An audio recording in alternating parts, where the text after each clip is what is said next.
Bonjour Gauthier Ribinski, Nina.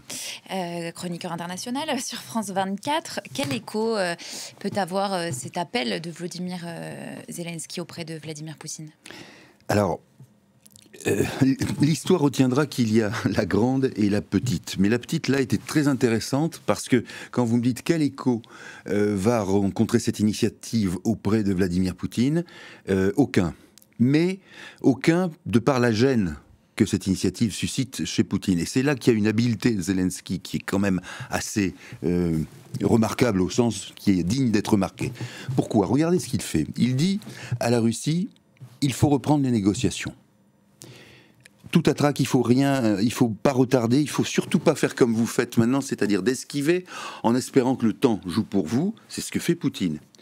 Là, c'est une tactique assez particulière qui consiste à dire à Trump: vous voyez, vous avez dit au début que moi, Zelensky, j'étais le mauvais élève, que c'était moi qui avais créé qui avait suscité la guerre. Regardez, aujourd'hui, non seulement je m'en sors, vous me donnez des armes, mais ça ne m'incite pas à être un fou furieux, ça m'incite au contraire à dire parlons.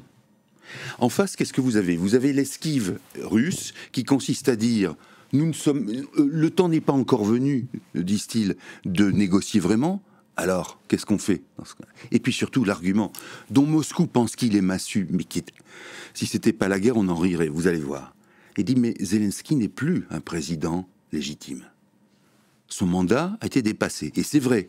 Bon, en général, en temps de guerre, c'est ce qui se passe. Mais vous savez depuis combien de temps le mandat et la légitimité de Vladimir Poutine est passé, est périmé? Depuis 2006. Et donc vous voyez bien que quand les partisans de Poutine, que ce soit dans son administration ou même à l'extérieur, on dit mais Zelensky n'est plus légitime. La question de la légitimité de Poutine est encore plus écrasante. Écrasante parce que Poutine est issu aussi de scrutins qui ont été très largement, pardonnez-moi l'expression, mais tripatouillés, frauduleusement traités, etc. Vous voyez, ça c'est typique, c'est à la fois l'enfermement de la dictature qui ne comprend pas que son propre argument ne tient pas, mais qui dit on va l'opposer aux autres. Et c'est là qu'il y a l'avantage de Zelensky qui consiste à dire à Trump notamment, vous avez vu ce qu'il dit, il dit il faut que les États-Unis, l'Europe, l'Ukraine et la Russie fassent partie de ces négociations. C'est-à-dire que là où la Russie joue la terre-moi en disant oui, non, mais pas eux, nous ne reconnaissons pas Zelensky, il dit mais c'est pas grave tout ça, vous êtes des arriérés, négocions sur l'importance de la chose. Et là, je termine sur ce point-là avec un terme qui est capital qu'on n'entendait plus ces derniers temps lorsqu'il dit « il faut parvenir à une paix juste ». Vous avez remarqué comme moi que ces derniers temps, les dirigeants de la planète, quels qu'ils soient, parlaient d'une paix durable. Oui, mais enfin, durable, ça ne veut pas dire juste. Et puis quand c'est durable et que ça n'est pas juste, ça se reproduit par la suite.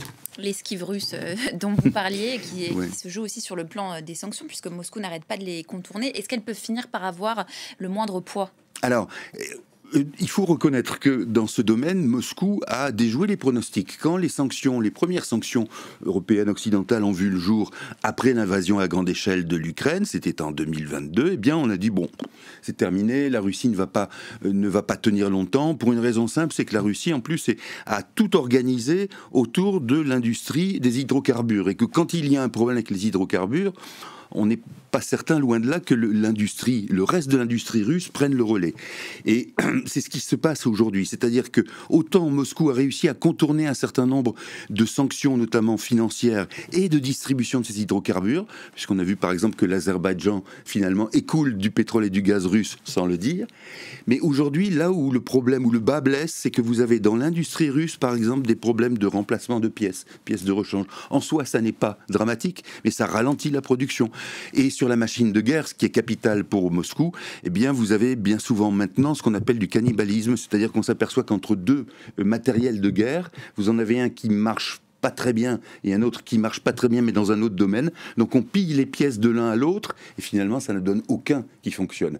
Donc là il y a quelque chose d'important pour l'économie. Dernier point rapide, c'est que dans une économie où vous n'avez pas énormément de personnes qui sont à même de se payer un certain nombre de biens, vous avez un ralentissement obligatoire, automatique, qui se crée au bout de certaines années, c'est-à-dire que vous n'avez pas de relance par la consommation, parce que en Russie, même si vous avez beaucoup d'argent, vous ne pouvez pas tout acheter, parce que, pour une raison très simple, il y a quantité de biens on va dire, classiques d'un ménage, qui ne sont pas achetables en Russie. Un jour, il y avait une télévision d'opposition qui avait fait l'inventaire dans une cuisine, et on s'apercevait que dans une cuisine, le seul mobilier produit en Russie était le tabouret. On terminera sur ce tabouret, voilà. Gauthier Rybinski.